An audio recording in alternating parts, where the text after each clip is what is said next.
welcome to this tutorial on Shepherd's Song from Faber Piano Adventures book 1. This is on page 66 and 67 of the book.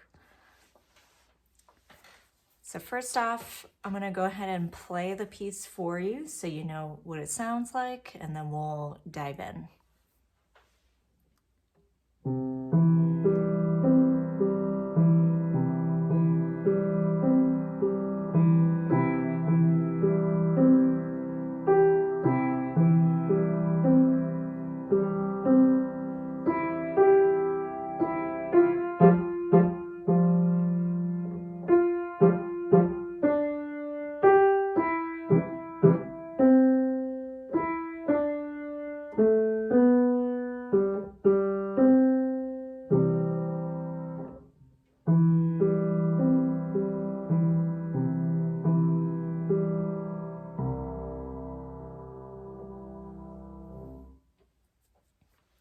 All right, there you go with Shepherd's Song.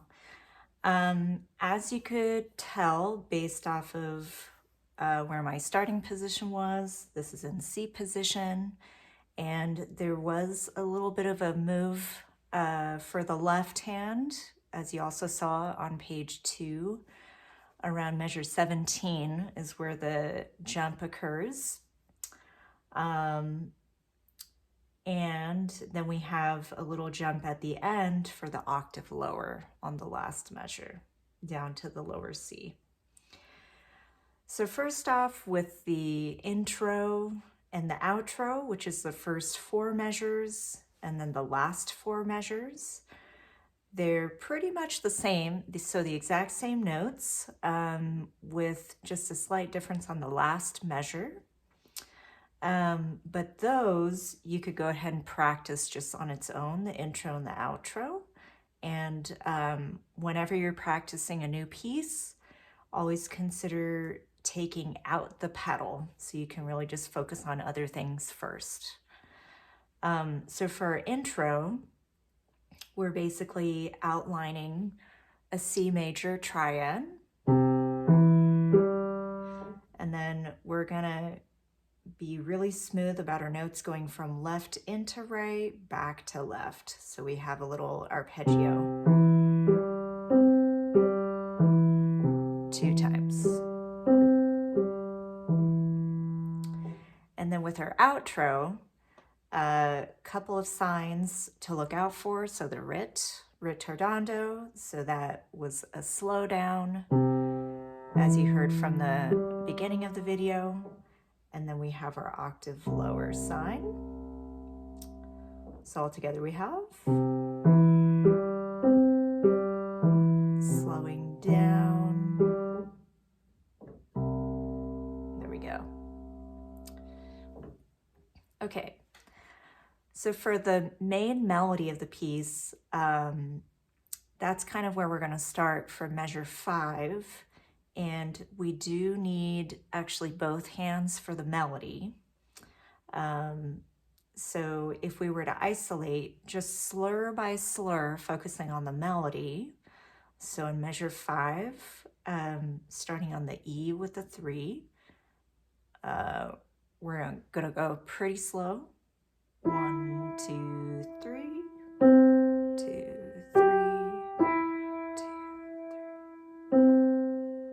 So really making sure all of our notes are super legato connected. And then the next part of the melody actually starts on the pickup note.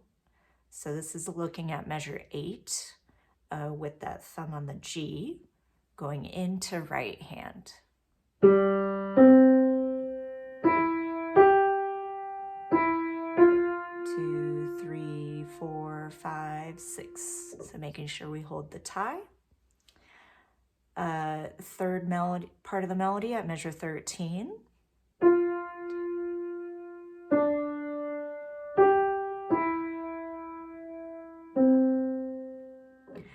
And then again, with the next slurs, they're a bit shorter.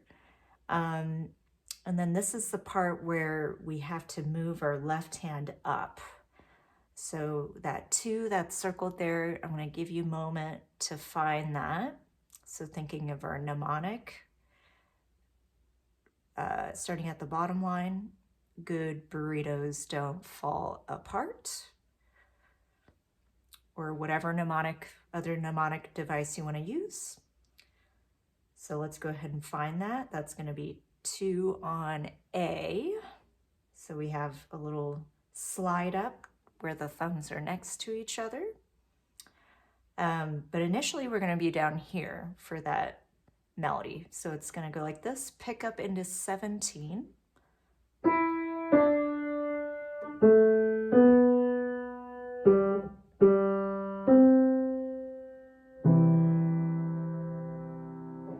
So that's going to take some slow practice there. So notice that while the left hand is resting at 17, I'm actually moving my hand up to where it needs to be. So by the time you get to the A, you're ready to go. And actually you could do that even a little bit before, like right after you hit the chords at measure 15. On measure 16, you could move it right away. So it would look like something like this.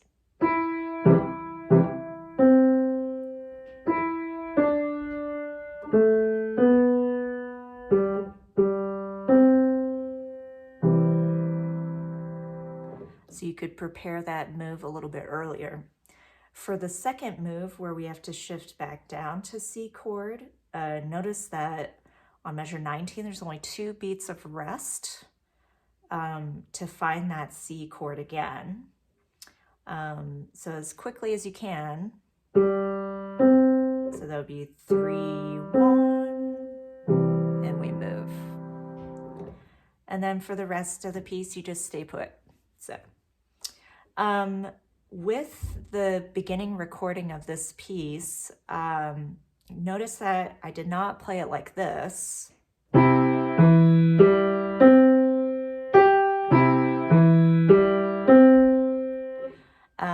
So this is what we call balancing. So melody gets priority over accompaniment or chords in the left hand. So that's why we were practicing the slur by slur parts of the melody, so you can really get that in your ear. So left hand in general, you just want to make it a little bit softer than your right.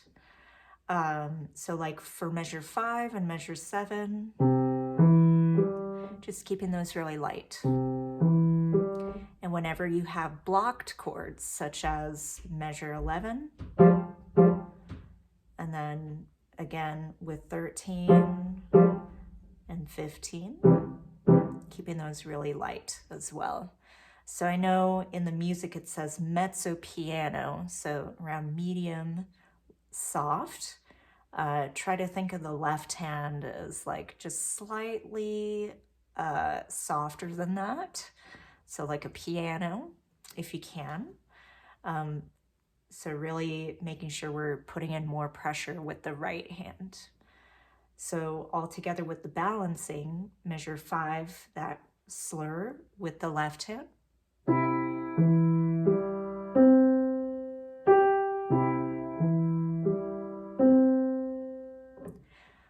So keeping in mind the balance.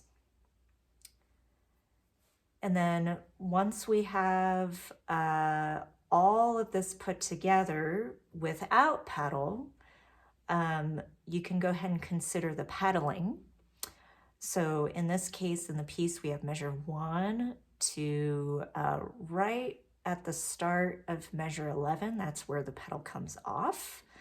So since in the beginning we have pedal, I would go ahead and put my foot down, and then I would start the piece.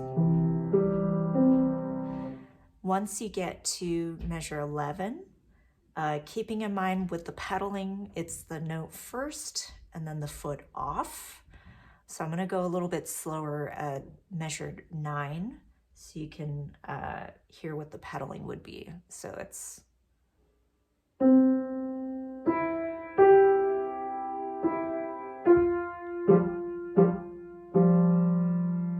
So hitting that F first and then the foot off, right?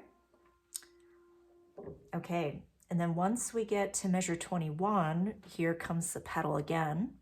So after you hit this chord, at measure 21, we're gonna hit C first, and then the foot down. So C, foot down. But keep going with your melody, or with the notes. So we have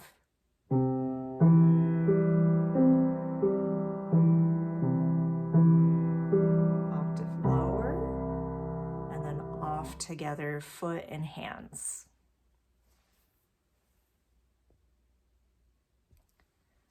So for the end of this video, I'm gonna go ahead and play the left hand first. So you can actually try and see if you can follow along with your right hand, and then I will switch to the right hand playing and you play with your left. So here we go. Starting with the left hand.